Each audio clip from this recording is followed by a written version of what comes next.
2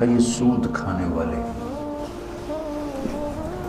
تو ایک تو بینک سود پہ پیسہ دیتے ہیں سود پر, اور ایک عام لوگ بھی آپ سود پہ پیسہ دیتے ہیں.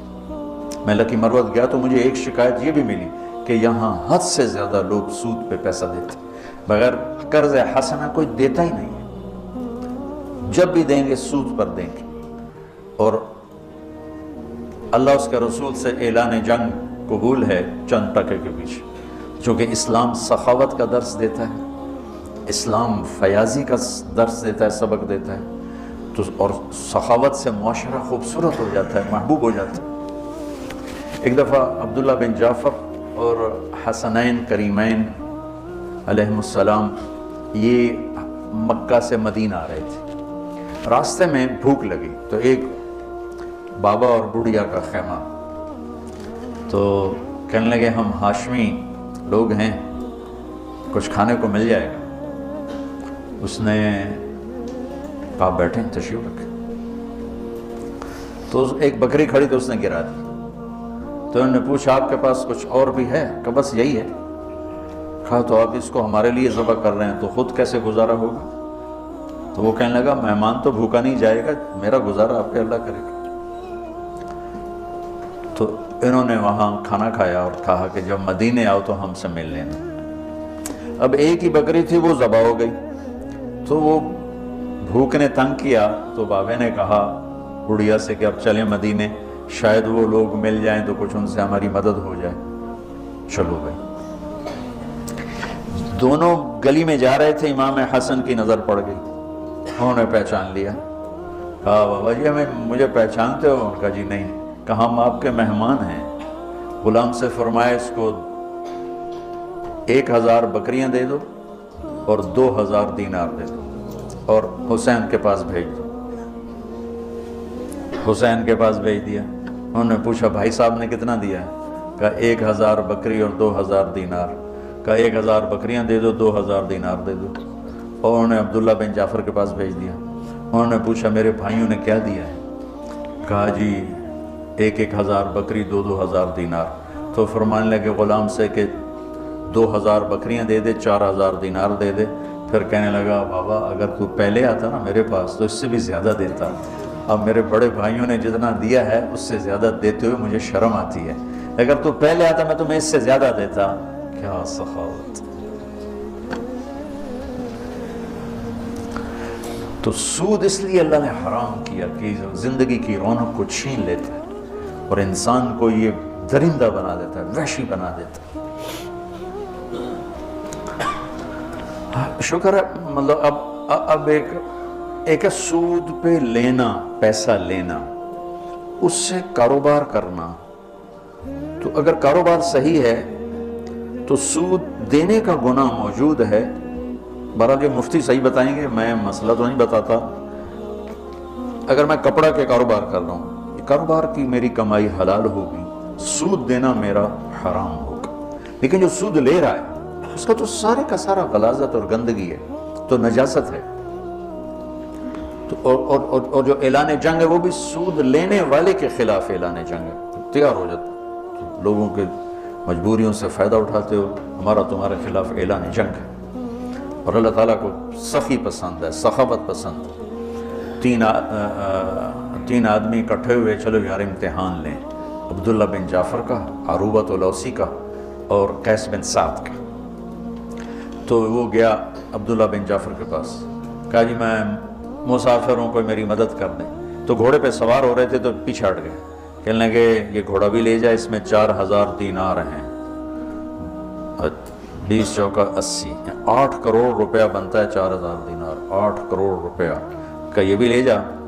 اور اس میں سب سے اعلیٰ چیز ہے وہ تلوار علی ہے, وہ تمہیں پوری دنیا سے زیادہ قیمتی چیز دے رہا ہوں, جا یہ لے جا. دوسرا گیا قیس بن سعد کے پاس, وہ سوئے ہوئے تھے. تو ان کی خادمہ سے کہنے لگا, باندی سے, مسافروں کچھ دے دو, اپنے آقا کو اٹھاؤ. وہ کہنے لگی میرے آقا تو تھک کے سوئے ہیں, نوکرانی ہو کر دیکھو. کہ یہ اونٹ لے جا, یہ ایک غلام لے جا, 700 دینار لے جا. نوکرانی ہو کے جب وہ اٹھی, جب قیس بن سعد اٹھے تو نوکرانی نے کہا جی وہ ایک مانگنے والا آیا تھا، میں نے اتنا اتنا دے دیا. کہنے لگے اللہ کے بندی مجھے اٹھا دیتی، میں اتنا دیتا کہ موت تک اسے مانگنے کی ضرورت نہ پڑتی. عروبۃ الاوسی ذرا ماٹھے تھے، سخاوت پیسے سے نہیں ہوتی. یہ دونوں بڑے مالدار تھے. عروبۃ الاوسی درویش آدمی تھے، نابینا بھی تھے. تو دو غلاموں کے کندھے پر ہاتھ رکھ کے جا رہے تھے. تو کہا جی مسافر پردیسی کچھ مل جائے گا؟ کہا واہ واہ واہ میرا رب میرے لیے کبھی کچھ نہیں چھوڑتا. یہ دو غلام بچے تھے، جا لے جاؤ. اور کہا آپ کہا میرا اللہ وارث ہے تو لے جا. کہا نہیں نہیں میں اتنا بے غیرت نہیں ہوں. کہا پھر بات یہ ہے کہ عروبہ کے منہ سے جب کوئی چیز نکل جاتی ہے نا کہ لے جا، پھر وہ واپس نہیں آتی. یا میں انہیں آزاد کروں گا یا تو لے جا. لے لیے اور وہ دیواروں کو ٹٹولتے ٹٹولتے گھر واپس پہنچے. تو تینوں جب کٹھے ہوئے تو تینوں کا مشترکہ فیصلہ تھا کہ بڑے سخی عروبہ ہیں کہ سارا ہی مال دے دیا. دو غلام تھے، سارا دے دیا. کہ سخاوت کا تعلق جائیدادوں سے نہیں ہے، یہ دل سے ہے، دل سے ہے. تو سود انسانیت کے ماتھے پر ایک بدنما، جتنی دنیا میں اس وقت اکانومی فلاپ ہو رہی ہے اور مالدار ملکوں میں بھی ایک تباہی آئی ہوئی ہے، اس کے پیچھے سود سب سے بڑی. سود، سٹہ، جوا، یہ تین چیزیں ایسی ہیں جو اکانومی کو، معیشت کو تباہ و برباد کر دیتی. اور چوتھا ادھار. ہمارے سارے کاروبار ادھار پہ چلے گئے ہیں اور میرے نبی نے ادھار کی ہمیشہ نفی فرمائی. اور ادھار کو ہمیشہ، اب آپ مقروض کا جنازہ نہیں پڑھتے تھے، حالانکہ خود قرضہ اٹھایا ساری زندگی تاکہ بازار اپنی اصلی شکل پہ قائم رہے. جب سورا بازار ہی ادھار پہ چل رہا ہے تو کبھی بھی چیزوں کی قیمتیں کنٹرول میں نہیں آ سکتی. تو اللہ تعالیٰ خرچ کرنے کی ترغیب دیتا ہے کہ اللہ کے نام پہ لگاؤ. تو جس کو اللہ نے رزق دیا ہے، سخاوت اس رزق کا شکر ہے. سخاوت اس رزق کا شکر ہے. اللہ تعالیٰ کی بارگاہ میں، یعنی اللہ نے جنت الفردوس کو اپنے ہاتھوں سے بنایا. جنت الفردوس کو اپنے ہاتھوں سے بنایا. اس کا حسن کائنات، باقی ساری جنت اس کے سامنے ماند ہے. اور جنت الفردوس والوں کو دن میں صبح و شام اللہ کا دیدار ہوگا. باقی جنتیوں کو جمعے جمعے، اور جنت الفردوس والوں کو صبح بھی شام. جب اللہ نے جنت الفردوس کو مکمل کیا تو کہا انتقی، بول. انہوں نے کہا قد افلح المؤمنون، ایمان والے کامیاب. اللہ کا وعزتی وجلالی لا یجاورنی فیہ بخیل، مجھے میری عزت اور جلال کی قسم بخیل آدمی تیرے اندر نہیں آ سکتا، نہ مرد نہ عورت.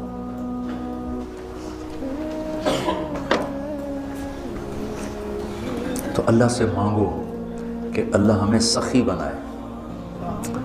اور جہاں تک آواز جاری، سود سے بچو، سود سے بچو. یہ زندگی کی رونق لے جاتا ہے. یہ کاروبار، یہ جتنی ہماری ٹیکسٹائل تباہ ہے یا بڑی بڑی انڈسٹری تباہ ہے، یہ کہتے تو ہیں حکومت کا قصور ہے. ان کے اپنا قصور ہے کہ 99.9% اپنا لالچ، اپنا حرص، اپنا ہوس اور ہیرا پھیری اور چکر بازی اور اس سے بینکوں سے ساز باز، اس نے آ کر ہماری تجارت کو آ کر ڈبو دیا ہے. سچائی ہو، دیانتداری ہو، صداقت ہو اور وعدہ وفائی ہو اور کھوٹ سے پاک کام ہو، اسے زوال اللہ اپنے امتحان کے طور پر لے لے تو لے لے، ورنہ اللہ کا قانون ہے کہ سچائی کو زوال نہیں ہے، دیانتداری کو زوال نہیں ہے. اس کو کافر کرے گا یا مومن کرے گا، دونوں کے لیے بلندی اور اونچائی.